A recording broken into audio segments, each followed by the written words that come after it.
So Ribbit is a set of communications APIs that allows developers to take the infrastructure of a phone company and use it in their own applications. So what we're announcing today is BT has connected Ribbit to their One Voice network, which is a worldwide IP network that enterprises use to communicate, particularly between one office and another if you have offices across the world. So now, using the One Voice network, you get access to Ribbit's APIs, as well as applications written on top of Ribbit. And so the first application that BT is launching is One Voice Ribbit. Ribbit provides APIs to developers so they can actually add communications to their applications. And this is more than just making calls. This is being able to send and receive text messages. This is to be able to generate and receive voicemail, take that voice content, turn it into text, and then use it to index or search. This is to be able to get access to your call records and things like that, so you can actually do smart things with that information. And so what we're doing with One Voice is enabling that part of BT's network with those APIs, and then with the One Voice Ribbit, we are showing an initial application that can be done.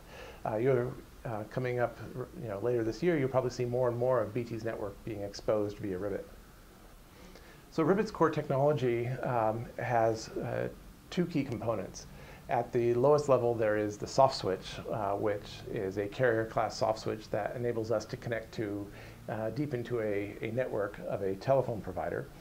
And then on top of that is the platform. The platform has all the exposures and security and things like that that you need to safely allow developers of access to that core. So those are the things that we provide. If a carrier has things like IMS, then from a carrier perspective, we are a feature server, but we're a special type of feature server that allows you to expose the services that IMS has, but in a safe way to developers who are outside of your control. IMS has been designed to allow carriers to build applications internally, but actually didn't really address what do you do with the developer community who sits external to you, and Ribbit provides that bridge. So Ribbit has, at its lowest layer, is a switch in the platform. But what we did at the very beginning, even before BT acquired us, is we said we needed a way to show developers the value of Ribbit. So we built two types of applications. One, Ribbit integrated into Salesforce and now into Oracle CRM to show an enterprise integration of what do you do when you can take voice and stuff and bring it into an application in the enterprise.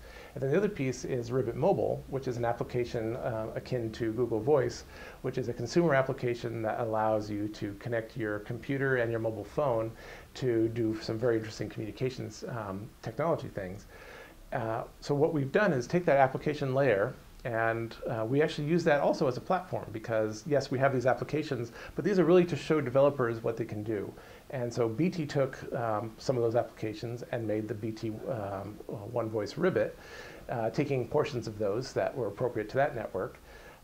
But what we really want to do is have developers extend those. So unlike a lot of systems today, like Google Voice and Skype and these things, there aren't that many ways for developers to extend them. But with Ribbit, since everything is API driven, those services themselves can actually be expanded on.